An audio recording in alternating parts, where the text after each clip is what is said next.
Hello champions, कैसे हो आप सभी दोस्तों। आज है 2 अक्टूबर और महात्मा गांधी जी का आज स्पेशल दिन है। तो आज के स्पेशल दिन में हम महात्मा गांधी जी के बारे में पढ़ेंगे। उन्होंने अपने जीवन में क्या किया, हमारे देश के लिए क्या किया। और आप सभी को पता है आज का जो दिन है वो हमारे राष्ट्रपिता के नाम से जिनको जाना जाता है, महात्मा गांधी जी को, उनके लिए है।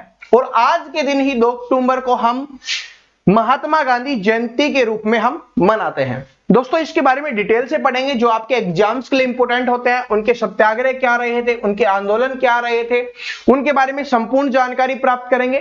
और यहां पर यह भी जानेंगे कि कौन सी एक गलती की वजह से कुछ लोग महात्मा गांधी जी से आज भी घृणा करते हैं, इसके ऊपर डिटेल से बात करेंगे।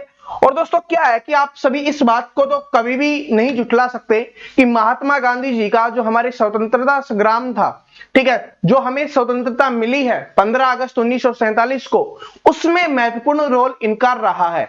तो चलिए हम बात कर लेते हैं सबसे पहले इनको जन्म को लेकर। और ये तो सभी बच्चे को पता है, ठीक है, कि 2 अक्टूबर 1869 को इनका जन्म गुजरात के पोरबंदर नामक स्थान पर हुआ था। इसी वजह से 2 अक्टूबर को हम गांधी जयंती के रूप में मनाते हैं और वो आज है।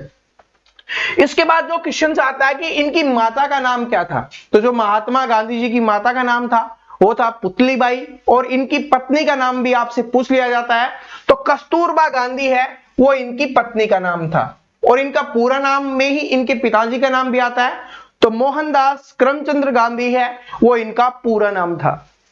इसके बाद बात करें, पूछा जाता है कि इनके कितने पुत्र थे। तो दोस्तों महात्मा गांधी जी के 4 पुत्र थे, जिनमें 2 दास हैं, ठीक है, और 2 लाल हैं। दास कौन कौन से हैं? रामदास और देवदास। देखिए 2 दास हैं, 2 लाल है। याद करने की सबसे अच्छी ट्रिक है 2 दास 2 लाल। एक है रामदास, एक है देवदास। लाल कौन से हैं? एक है हरिलाल और एक है मनीलाल, ठीक है। रामदास, देवदास, हरिलाल, मनीलाल, ये इनके 4 पुत्र थे। लेकिन कभी कभी एग्जाम में पूछ लिया जाता है कि महात्मा गांधी जी के 5वें पुत्र के नाम से किसे जाना जाता है, तो जो जमनालाल बजाज हैं उनको महात्मा गांधी जी के 5वें पुत्र के नाम से भी जाना जाता है। होता है ना, किसी के प्रति प्यार बहुत ज्यादा हो जाता है, जिसको हम एक बेटे की तरह मानने लग जाते हैं। तो वही चीज थी कि वो जमनालाल बजाज को अपने बेटों की तरह मानते थे, इसलिए इसी को महात्मा गांधी जी के 5वें पुत्र के नाम से भी जाना जाता है। फिर से रिपीट कर लो, रामदास, देवदास, हरिलाल, मनीलाल और जमनालाल बजाज।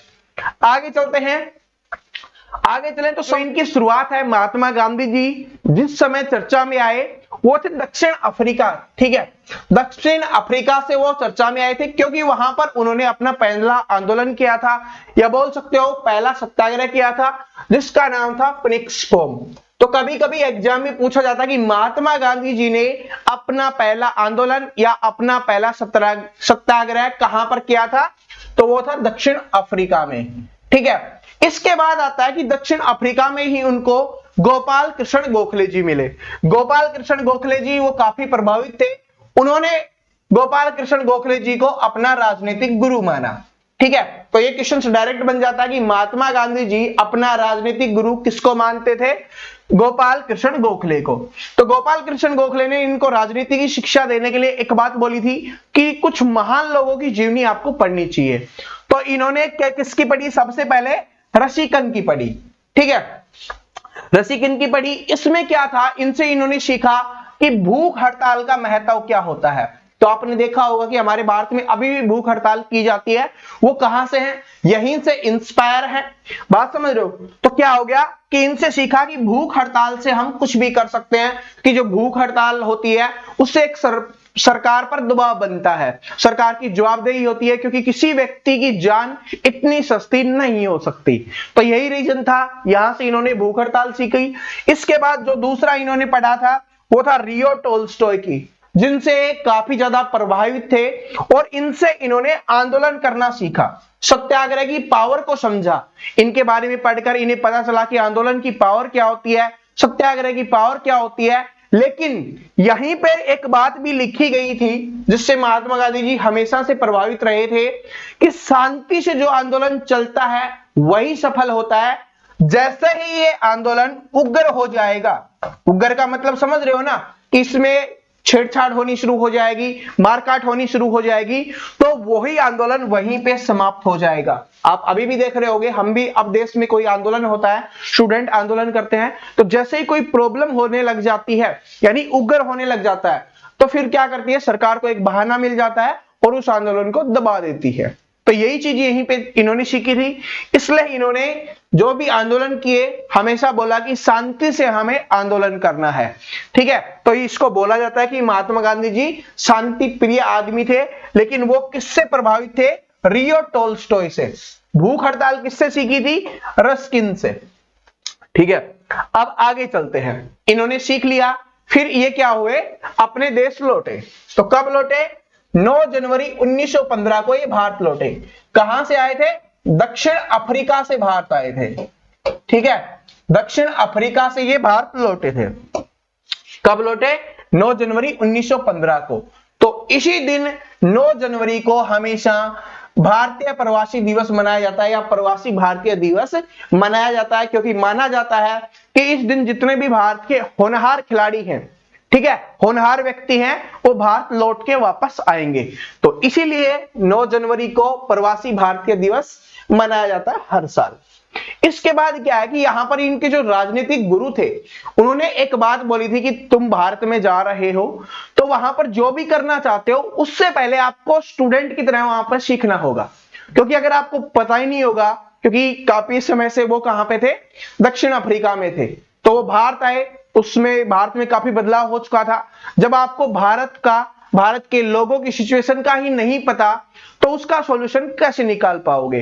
तो यही चीज थी कि महात्मा गांधी जी को बोला गया था कि 1 साल तक, जो इनके राजनीतिक गुरु थे गोपाल कृष्ण गोखले जी, उन्होंने बोला था कि 1 साल तक आपको स्टूडेंट की तरह रहना है, भारत के बारे में जानना है, वहां के लोगों के बारे में जानना है कि किस तरीके का माहौल है वो वहां पर चल रहा है। तो इसलिए महात्मा गांधी जी 1915 में भारत लौटे, लेकिन उन्होंने 1 साल तक यहां पर कुछ नहीं किया। 1916 में उन्होंने एक काम किया। क्या किया? साबरमती आश्रम की स्थापना की। ठीक है, तो साबरमती आश्रम की स्थापना कब की? 1916 में। और साबरमती आश्रम की स्थापना करने के लिए जो रुपए दिए गए थे, क्योंकि होता है ना, हम किसी से प्रभावित होते हैं और किसी के पास रुपए होते हैं तो दे देते हैं कि आप अच्छे काम के लिए लगा रहे हो, तो हम कर देते हैं। तो जो रुपए दिए गए थे वो किसके द्वारा दिए गए थे? अंबालाल साराभाई के द्वारा। तो ये भी पूछ लिया जाता है कि महात्मा गांधी जी को आश्रम बनाने के लिए या साबरमती आश्रम बनाने के लिए रुपए किसने दिए थे? अंबालाल साराभाई ने उनको रुपए दिए थे कि आप बनाइए। इसके बाद उन्होंने अपना पहला अधिवेशन भारत में 1916 में किया, जो था लखनऊ अधिवेशन। ठीक है, क्या था? लखनऊ अधिवेशन था। और यहां पर उन्होंने राजकुमार शुक्ल ने उनको यहां पर देखा। जिस तरीके के वो बोलते थे, महात्मा गांधी जी एक बहुत अच्छे स्पीकर माने जाते थे, जिस तरीके से उनकी बातों से लोग प्रभावित होते थे, वो चीज उन्होंने राजकुमार शुक्ल ने देखी। उन्होंने बोला कि आप आइए, हमारी हेल्प करिए। लेकिन उन्होंने क्या बोला कि मुझे अभी 1 साल का समय लगेगा, उसके बाद मैं आने वाला हूं। तो 1917 में महात्मा गांधी जी कहां पहुंचे? चंपारण। ठीक है, चंपारण पहुंचे और वहां पर चंपारण में उन्होंने सत्याग्रह किया। तो महात्मा गांधी जी का भारत में पहला सत्याग्रह किसे माना जाता है? तो चंपारण सत्याग्रह है वो भारत में महात्मा गांधी जी का पहला सत्याग्रह। ठीक है, भारत में। और अगर पूछ जाए कि महात्मा गांधी जी का पहला सत्याग्रह कहां था, तो वो क्या हो जाएगा? दक्षिण अफ्रीका या साउथ अफ्रीका हो जाएगा। इसमें क्या था? चंपारण सत्याग्रह क्यों किया गया था? क्योंकि क्या यहां पर एक 3 कठिया पद्धति थी। 3 कठिया पद्धति का मतलब था कि 3/20, यानी कि अगर आपके पास जो भी जमीन का टुकड़ा है उसके 20 भाग में से 3 भाग पर आपको क्या करनी पड़ेगी? नील की खेती करनी पड़ेगी। नील की खेती, नील काफी ज्यादा महंगी हुआ करती थी, लेकिन इसकी प्रॉब्लम क्या थी? किसान इसको बोना क्यों नहीं चाहते थे? क्योंकि जहां पर जिस खेती पर नील बोई जाती थी वो उसको क्या बना देती थी? बंजर बना देती थी। उसके बाद उस पर कोई खेती नहीं हो सकती थी। यही रीजन था जिसकी वजह से यहां पर विरोध हो रहा था। तो चंपारण सत्याग्रह हुआ और जो नील की खेती की या 3 कठिया पद्धति थी उसको यहां पर समाप्त किया गया। ठीक है, तो ये कब हुआ था? 1917 में। तो महात्मा गांधी जी का पहला सत्याग्रह चंपारण सत्याग्रह था, जो नील की खेती के विरोध में था। ठीक है, इसके बाद आता है 1917 के बाद फिर महात्मा गांधी जी अपने पथ पर चलने लगे, जो उन्होंने सीखा था सारी चीजों का वो उपयोग करने लगे। तो 1918 में हुआ क्या, खेड़ा सत्याग्रह। ठीक है, तो 1918 में उन्होंने खेड़ा सत्याग्रह किया।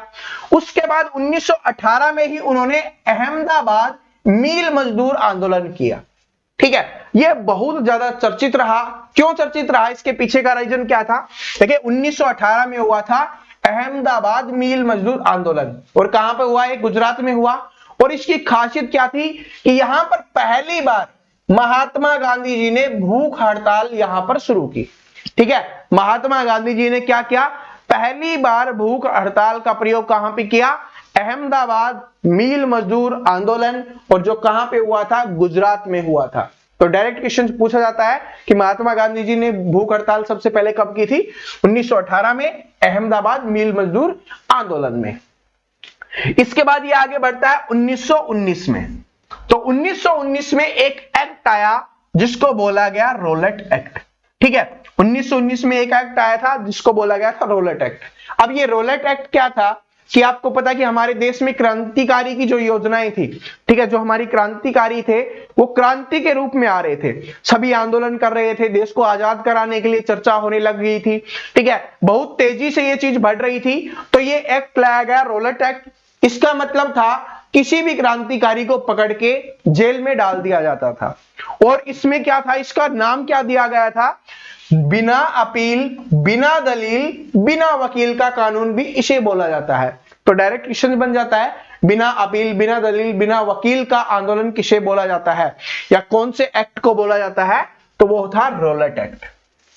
ठीक है, इससे पूरे भारतीय हैं वो काफी ज्यादा खफा थे। तो इसके विरोध में जलियांवाला बाग, आपने सुना होगा, जलियांवाला बाग में लोग इकट्ठा हुए थे इसका विरोध करने के लिए। तो इसी दिन 13 अप्रैल 1919 को जलियांवाला बाग हत्याकांड हुआ था। इसके बारे में आप सभी को पता है, बताने की ज्यादा आवश्यकता नहीं है। जलियांवाला बाग हत्याकांड हुआ था, ये कहां पर हुआ था, अमृतसर में। ठीक है, कहां पर, अमृतसर पंजाब में हुआ था, जिसमें जो बेगुनाह लोग थे उनको गोलियों से उनको छन्नी कर दिया गया था। ठीक है, या बोल सकते हो उनको शहीद कर दिया गया था। तो 13 अप्रैल 1919 को। और क्या हुआ, 13 अप्रैल 1919 की जो घटना हुई थी, इससे पूरा भारत, जो भारत के बड़े बड़े लोग थे, मोस्टली उस समय वकीलों का राज था। भारत में जितने भी थे ना जो पॉपुलर हुए हैं वो उस समय वकील थे, क्योंकि पढ़े लिखे थे, उनको नॉलेज थी, तो वही ज्यादा चर्चित थे। उन्होंने क्या किया, अपनी जितनी भी उपाधि मिली हुई थी सॉरी, जितने भी लोग थे जिनको उपाधियां मिली गई थी, सभी अपनी उपाधि लौटा रहे थे। तो महात्मा गांधी जी ने केसर ए हिंद की उपाधि को लौटाया था। तो पूछा भी जाता है कि महात्मा गांधी जी ने रोलेट एक्ट के विरोध में कौन सी उपाधि को लौटा दिया था, केसर ए हिंद की उपाधि। क्यों, क्योंकि जलियांवाला बाग हत्याकांड से वो बहुत ज्यादा दुखी थे, और इतने ज्यादा दुखी थे कि उन्होंने लगा कि अब देश के लोग एकजुट हो रहे हैं। ठीक है, एकजुट हो रहे हैं, और ये ऐसा समय है जब आपको पता है ना कि आपके परिवार का कोई व्यक्ति मर जाता है, ठीक है, या बोल सकते हो कि शहीद हो जाता है, क्योंकि वो तो हमारे लिए तो शहीद ही थे। तो शहीद हो जाता है तो एक मतलब बड़ी तेजी से जो स्वतंत्रता की भावना है, या बोल सकते हो जो गुस्सा है अंग्रेजों के प्रति, वो पनप रहा था हर भारतीय के दिल में, हर भारतीय के दिमाग में वो पनप रहा था। तो महात्मा गांधी जी के दिमाग में एक चीज आई कि अब हम एक आंदोलन करते हैं, और उनको ये लगा कि ये आंदोलन इतना ज्यादा सक्सेस होगा कि हमें स्वतंत्रता मिल जाएगी। तो महात्मा गांधी जी ने अनाउंस कर दिया कि 1920 में, क्योंकि 1919 में एक कांड हुआ था, ठीक है, उसके बाद क्या हुआ, 1920 में उन्होंने अनाउंस किया असहयोग आंदोलन। इसका मतलब क्या था कि हम अंग्रेजों का बिल्कुल भी सहयोग नहीं करेंगे। असहयोग का मतलब है सहयोग न करना। ठीक है, तो 1920 में महात्मा गांधी जी ने असहयोग आंदोलन की शुरुआत की, और उन्होंने इतना विश्वास था कि इसके बाद भारत आजाद हो जाएगा। लेकिन कुछ समय जैसे जैसे निकलता गया तो महात्मा गांधी जी को एक बात समझ में आने लग गई कि अंग्रेज यहां पर सेवा नहीं करवाने आए, क्योंकि असहयोग का मतलब था कि वो जो काम करवाते हैं उनमें काम में उनकी सहायता ना करना। तो महात्मा गांधी जी को धीरे धीरे समझ में आने लगा कि अंग्रेज यहां पर सेवा करवाने नहीं आए हैं, वो यहां पर लूटने आए हैं। ठीक है, यहां से जो भी धनराशि उनको मिलती है उसको ले जाने आए हैं। ठीक है, तब समझ में आने लगा कि ये आंदोलन है वो सक्सेसफुल नहीं होगा, इससे स्वतंत्रता नहीं मिलेगी।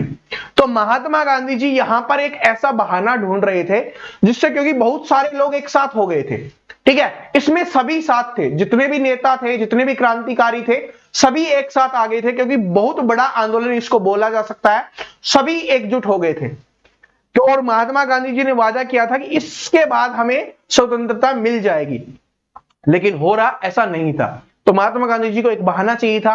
वो बहाना क्या मिला उनको कि 5 फरवरी 1922 को, ठीक है, जब प्रदर्शन हो रहा था तो चोरा चोरी आपने सुना होगा। चोरा चोरी में क्या हुआ कि वहां पर पुलिस कर्मियों पर हमला कर दिया आंदोलनकारियों ने और उनको जेल में बंद करके आग लगा दी, जिसमें 22 पुलिस कर्मी है वो जलकर जिंदा जल गए। ठीक है, तो याद करने की क्या ट्रिक है, 1922 में कितने पुलिसकर्मी जले थे, 22 पुलिसकर्मी जले थे। ठीक है, जैसे ही ये घटना के बारे में महात्मा गांधी जी को पता चला, उनको आंदोलन को स्थगित करना था, रोकना था, तो उनको ये बहाना मिल गया कि हमने बोला था कि जो हमारा आंदोलन है वो क्या होगा, उसमें बिल्कुल भी हिंसा नहीं होगी, हम अहिंसा से हम आंदोलन कर रहे थे, लेकिन यहां पर हिंसा हुई है, आंदोलन का रूल टूटा है, तो इस आंदोलन को यहां पर समाप्त करते हैं। जैसे ही इस आंदोलन को समाप्त किया गया, देश के मतलब बोल सकते हो जो नेता थे उनके 2 बंटवारे हो गए, क्योंकि लोगों ने पूरी जी जान लगा दी थी, पूरी मतलब पूरा देश एक साथ आ गया था और ऐसे टूट जाना, लोगों का दिल टूट गया था। ठीक है, उनमें से भगत सिंह जी भी एक थे जो काफी समय से सहयोग कर रहे थे, जो हमारे बड़े बड़े क्रांतिकारी थे वो भी इसमें सहयोग कर रहे थे। तो क्या हुआ, जो नेता लोग थे वो 2 दलों में बट गए, ठीक है, जिनको गरम दल और नरम दल भी बोला जाता है। ठीक है, यहीं पे ये चीज हुई। उसके बाद क्या हुआ 1924 में, अब देखें क्या है कि 1922 में क्या हुआ कि उसके बाद क्या हुआ, 1922 में महात्मा गांधी जी को यहां पर गिरफ्तार कर लिया गया। ठीक है, जैसे ये आंदोलन समाप्त हो गया तो इसकी रीजन मान के महात्मा गांधी जी को गिरफ्तार कर लिया गया कि उनकी वजह से पुलिस कर्मियों को जलाया गया था। महात्मा गांधी जी ने कुछ नहीं बोला, लेकिन क्या था, क्योंकि महात्मा गांधी जी भी चाहते थे कि कुछ समय उनको मिले, लेकिन जेल में वो मतलब कि खाना नहीं खा रहे हैं, उनकी तबीयत जैसे जैसे खराब होने लगी, तो अंग्रेज समझ गए अब इसको छोड़ना पड़ेगा। ठीक है, वरना अगर ये यहां पर जेल में मर गया, ठीक है, या जेल में इनकी मृत्यु हो गई, तो बाहर जो भारतीय हैं इनके बहुत बड़े फैन हैं और वो तहलका मचा देंगे। तो महात्मा गांधी जी को छोड़ दिया गया। जैसे ही उनको बीमारी की वजह से कि वो बीमार थे तो छोड़ा गया, महात्मा गांधी जी भाग के गए कहां पे, बेलगांव में। उस समय 1924 में बेलगांव में कांग्रेस का अधिवेशन था और ये बेलगांव कहां है, कर्नाटक में। ठीक है, तो महात्मा गांधी जी ने इस अधिवेशन की अध्यक्षता की। तो ये एकमात्र ऐसा अधिवेशन है जिसकी अध्यक्षता महात्मा गांधी जी के द्वारा की गई थी। इसके अलावा उन्होंने कोई भी कांग्रेस के अधिवेशन की अध्यक्षता नहीं की है। तो ये बेलगांव अधिवेशन हुआ कब, 1924 में। तो जैसे ही 1924 में उन्होंने इस अधिवेशन को संबोधित किया, भारत के लोगों को पता चल गया कि महात्मा गांधी जी लौट के आ चुके हैं। लेकिन यहां पर महात्मा गांधी जी का जो लोगों के प्रति जो प्यार और सम्मान जुड़ा था, वो असहयोग आंदोलन के फेल हो जाने की वजह से लोगों में उनके प्रति जो रोष होने लग गया था, ठीक है, उनको गलत समझने लग गए थे, मतलब कि उनका जो रिस्पेक्ट है वो थोड़ी कम होने लग गई थी। तो महात्मा गांधी जी को ये बात समझ में आ गई कि अगर अब हम कुछ करेंगे तो लोग हमारा इतनी तेजी से साथ नहीं देंगे, क्योंकि वो उन्होंने बहुत मेहनत की थी और वो सफल नहीं हो पाए थे। तो अगर फिर क्या हुआ, 1924 के बाद यहां पर देखिए 6 साल तक महात्मा गांधी जी ने कुछ नहीं किया। उन्होंने सिर्फ एक काम किया और वो क्या था, उन्होंने समाज सेवा की। वो पूरे देश में घूमते रहे, यहां पर भारत के लोगों की सेवा करते रहे। देख रहे हो, इतना बड़ा नेता होने के बावजूद ये चीज कर रहे थे। और यहां पर सबसे बड़ी एक बीमारी फैली थी इस समय, जिसको प्लेग की बीमारी बोला जाता है। ठीक है, ये बहुत खतरनाक बीमारी थी। जिस तरीके से अब कोरोना में घर वाले भी साथ छोड़ रहे थे ना, ऐसा ही यहां पर था। इसमें बहुत ज्यादा लोगों की क्या हो रही थी, मौतें हो रही थी। लेकिन महात्मा गांधी जी ने जिन लोगों को प्लेग हो रहा था उनकी सेवा करना, उनको पट्टी करना, बात समझ रहे हो, मतलब सेवा, जो समाज सेवा बोल सकते हो ना, वो कर रहे थे। और जिस समय लोग, घर वाले लोग भी उनके पास नहीं जा रहे थे, महात्मा गांधी जी जाके उनकी सेवा कर रहे थे, जो बहुत बड़ी बात है। आज लग सकता है कि बिल्कुल सिंपल है, बिल्कुल इजी रहा होगा, लेकिन आप सोच सकते हो कि घर वाले भी छोड़ देते हैं इस समय, उस समय वो सेवा कर रहे थे, क्योंकि उनको पता था कि मेरा एक ही लक्ष्य है, देश को आजाद करवाना। और ये कब हो सकता है? जब लोग एकजुट होंगे। ठीक है, यहां पर लोगों का दिल जरूर टूटा था, लेकिन उनको पता था कि महात्मा गांधी जी एक ऐसे नेता हैं जो पूरे देश के लोगों को एक साथ कर सकते हैं। तो यहां पर उन्होंने 6 साल तक यही काम किया, लोगों को अपना जो सम्मान था वो फिर से जगाया, उनके प्रति विश्वास था वो फिर से जगाया, कि जो लोग मौत के डर के बिना समाज सेवा कर रहा है उसका मतलब वो सही तो होगा। ये बात आज भी हम मानते हैं कि जिसको मौत का डर नहीं होता, ठीक है, इसलिए तो हम जो हमारे फौजी हैं उनकी करते हैं कि वो मौत के मुंह में रहते हैं और फिर भी हमारी सेवा करते हैं। तो वही चीज थी, उनका सम्मान लौटता रहा। फिर उन्होंने क्या किया? 1930 में उन्होंने दांडी मार्च की शुरुआत की। ठीक है, दांडी से दांडी मार्च की शुरुआत की, और उस समय उनके साथ सिर्फ 78 लोगों ने शुरुआत की थी। तो यह भी पूछा जाता है कि दांडी मार्च की शुरुआत में कितने लोग थे? तो कितने लोग थे? 78 लोग थे। 78 लोगों ने शुरुआत की थी, लेकिन धीरे धीरे जैसे लोगों को पता चल गया था कि महात्मा गांधी जी बिल्कुल सही काम कर रहे हैं, तो उनके साथ लोग जुड़ते गए, और जैसे ही ये काफिला दांडी पहुंचा तो वहां पर 20,000 से ज्यादा लोग उनके साथ हो चुके थे। ठीक है, वहां पर क्या काम था कि नमक कानून तोड़ना, क्योंकि भारतीयों को नमक पे टैक्स देना होता था, भारतीय नमक नहीं बना सकते थे, उनको नमक खरीदना पड़ता था। तो महात्मा गांधी जी ने एक बात बोली, हमारा पानी हम नमक बनाएंगे। तो महात्मा गांधी जी ने यही किया, वहां पर गए, नमक बनाया और नमक कानून को तोड़ा। ठीक है, इसके बाद जैसे ही महात्मा गांधी जी को पता चल गया, ठीक है, और ये यात्रा कब से थी? 12 मार्च से इसकी शुरुआत हुई थी और ये 6 अप्रैल तक चली थी। ठीक है, 12 मार्च से 6 अप्रैल तक ये यहां पर चला था। लेकिन जैसे ही महात्मा गांधी जी को पता चला कि 20,000 लोग मेरे साथ हैं, अगर अकेला करता तो फिर क्या करते? अंग्रेज उठा के जेल में डाल देते। लेकिन अब उसके साथ क्या थे? महात्मा गांधी जी के साथ 20,000 लोग थे। तो महात्मा गांधी जी के दिमाग में एक बात आई कि इससे अच्छा मौका कोई नहीं हो सकता। जैसे ही ये दांडी मार्च यहां पर 6 अप्रैल को समाप्त हुआ, महात्मा गांधी जी ने क्या कर दिया? महात्मा गांधी जी ने शुरुआत कर दी अपने आंदोलन की। ठीक है, और वो कौन सा आंदोलन था? 6 अप्रैल 1930 को ही इसकी शुरुआत कर दी। 6 अप्रैल 1930 को ही ये कौन सा आंदोलन था? सविनय अवज्ञा आंदोलन। अब देखिए क्या है कि सविनय अवज्ञा आंदोलन का मतलब समझो। सविनय मतलब आराम से हाथ जोड़ के, अवज्ञा मतलब जो भी आप आज्ञा दोगे उसका हम पालन नहीं करेंगे। अगर आप बोलोगे कि ये काम करना है तो हम नहीं करेंगे। आप बोलोगे कि नमक मत बनाओ, हम बनाएंगे। आप बोलोगे हमारी सेवा करो, हम नहीं करेंगे। मतलब जो भी बात बोलोगे हम उसका विपरीत करेंगे। अगर जैसे कि आप बोलोगे हमें पढ़ना है, हाथ जोड़ के हम बोलेंगे हम नहीं पढ़ेंगे। ठीक है, तो यही चीज थी कि सविनय अवज्ञा आंदोलन की शुरुआत हुई 6 अप्रैल 1930 को। इसके बीच क्या हुआ कि यहां पर महात्मा गांधी जी ने, इस समय कौन थे? इरविन थे। ठीक है, यहां के वायसराय कौन थे? इरविन थे। तो उन्होंने पत्र लिखा महात्मा गांधी जी ने और अपनी मांगे उनको बताई। तो फिर क्या हुआ कि 1930 को एक गोलमेज सम्मेलन होना था, क्योंकि पता चल रहा है कि वहां पर इंग्लैंड में, ब्रिटेन में पता चल रहा था कि अब क्या है कि भारतीय हैं वो जोश में आ चुके हैं। तो उन्होंने एक गोलमेज सम्मेलन का आयोजन किया। वो चाहते थे कि महात्मा गांधी जी यहां पर आए। अब देखिए गोलमेज क्या होता है? देखिए गोलमेज का मतलब आपको पता होगा ना, गोलमेज यानी सभी को बराबर। अगर यहां पर कोई बैठा है उसको यहां पर बैठे हुए दिखेगा, यहां पर बैठा हुआ उसको ये भी दिखेगा, यहां पर ये भी। गोलमेज का मतलब होता है सभी की आमने सामने बैठकर बातें करना। लेकिन क्या हुआ कि महात्मा गांधी जी ने गोलमेज सम्मेलन में भाग नहीं लिया। ठीक है, इसमें हमारे भीमराव अंबेडकर जी गए थे और 1-2 लोग और गए थे, तो यहां पर भाग नहीं लिया। उसके बाद क्या हुआ कि जो वहां पर प्रेशर आने लगा, इरविन पर प्रेशर आया, दबाव आया कि महात्मा गांधी जी को भेजना है, उनसे हमें बात करनी है। यहीं पे महात्मा गांधी जी की ने एक ऐसी गलती हुई जिसकी वजह से आज भी लोग उनसे घृणा करते हैं। अब क्या गलती थी वो उसके ऊपर बात करेंगे।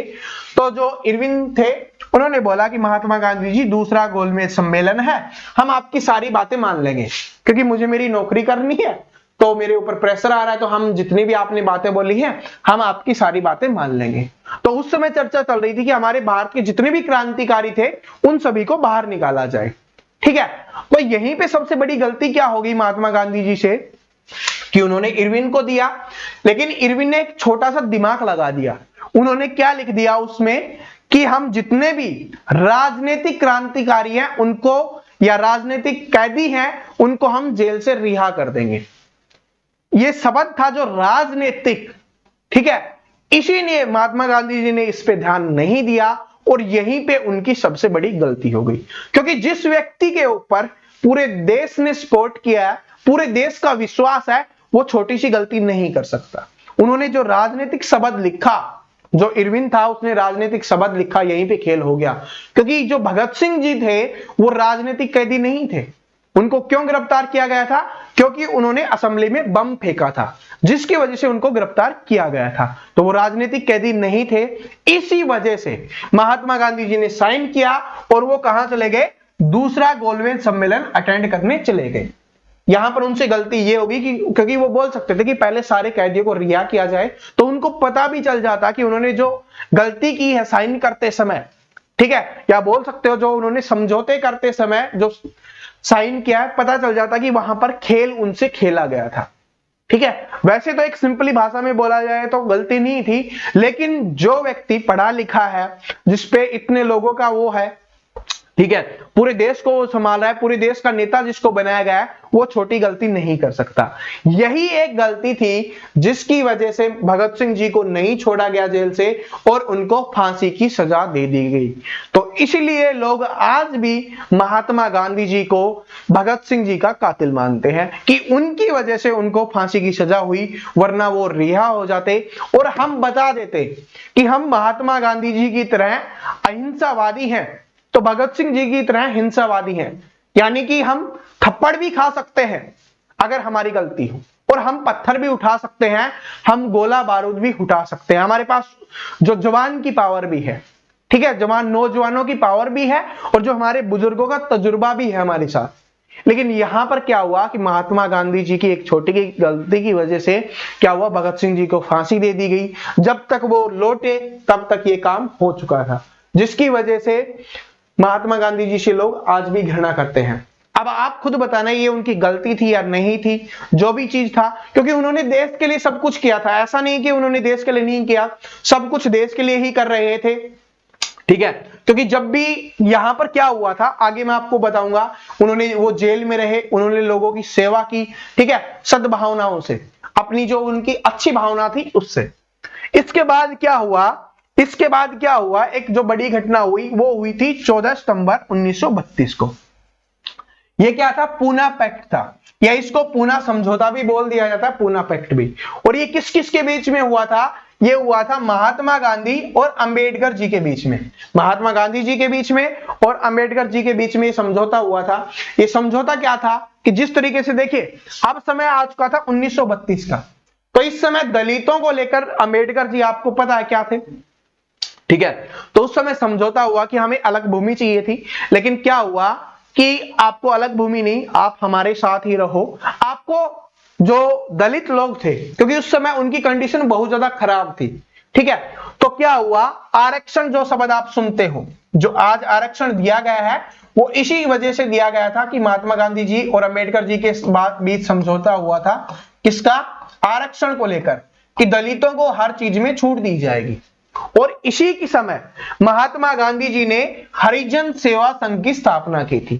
ठीक है, हरिजन सेवक संघ की स्थापना किसके द्वारा की गई थी? महात्मा गांधी जी के द्वारा की गई थी। गांधी जी और अंबेडकर जी के बीच में जो समझौता हुआ था उसको बोला जाता है पूना पैक्ट, और ये कब हुआ था? 24 सितंबर 1932 को। ठीक है, इसके बाद जो सिचुएशन चलती रही, धीरे धीरे चीजें आती रही, फिर एक इंपॉर्टेंट पार्ट आता है, वो आता है 1940 में।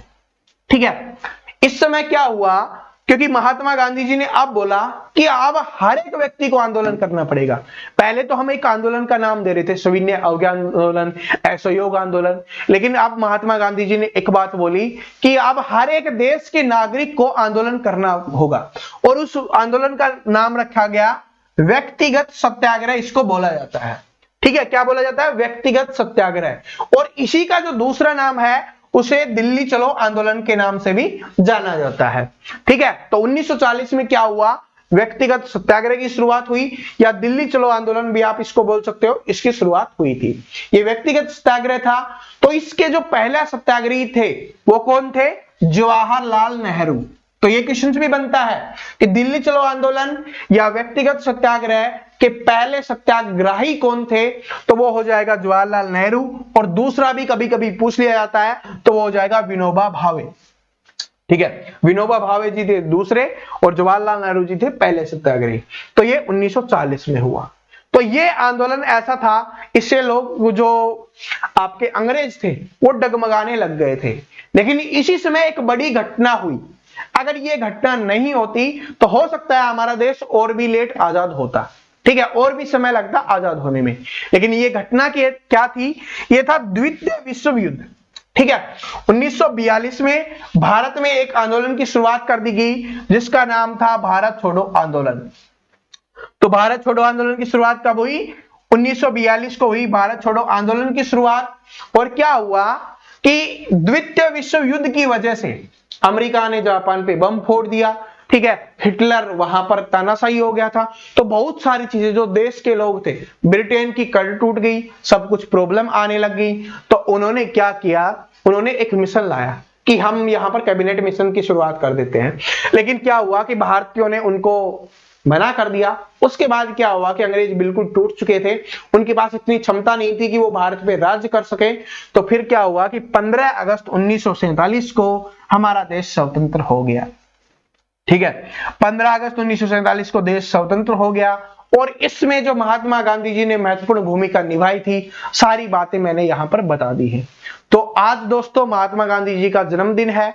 तो इस अवसर पर आपको पता होना चाहिए एक भारतीय होने के नाते कि उन्होंने हमारे लिए क्या किया था। ठीक है, और ऐसे एक स्टूडेंट होने के नाते भी आपके एग्जाम में जो क्वेश्चंस पूछे जाते हैं, सारी चीजें मैंने यहां पर कवर कर दी हैं। अब एक क्वेश्चन मैं आपसे पूछता हूं, जन्मदिन है इसलिए मैं आपसे कुछ ज्यादा नहीं बताऊंगा, आपको ही बताना है कि महात्मा गांधी जी की मृत्यु कब हुई, या बोल सकते हो कि महात्मा गांधी जी की हत्या कब की गई थी और किसने की थी। डेट भी बताना है और किसने की थी ये भी आपको बताना है, क्योंकि ये बिल्कुल बेसिक क्वेश्चन है, आपको पता ही होना चाहिए। तो कमेंट सेक्शन में दोस्तों ये वीडियो पसंद आया तो लाइक कर दोगे। ठीक है, कमेंट तो आप जरूर कर दोगे, महात्मा गांधी जी के लिए कमेंट जरूर करना। ठीक है, और चैनल पे नए हो तो चैनल को सब्सक्राइब करके बेल आइकन को जरूर प्रेस कर लेना। वैसे तो आपको पता है कि मैं मैथ और रीजनिंग आपको पढ़ाता हूं, लेकिन आज का स्पेशल दिन था, स्पेशल व्यक्ति के लिए वीडियो बनाना बहुत जरूरी था, आपके एग्जाम के लिए भी इंपॉर्टेंट है। ठीक है, तो सभी को बेस्ट ऑफ लक, मिलते हैं अगले वीडियो में। तब तक हंसते रहिए, मुस्कुराते रहिए और पढ़ते रहिए। और जो हमारे 15 अगस्त 1947 को हमारे स्वतंत्रता सेनानियों ने हमें स्वतंत्रता दिलाई है, उसका आनंद उठाइए, उसका लुत्फ उठाइए। Thank you so much, best of luck.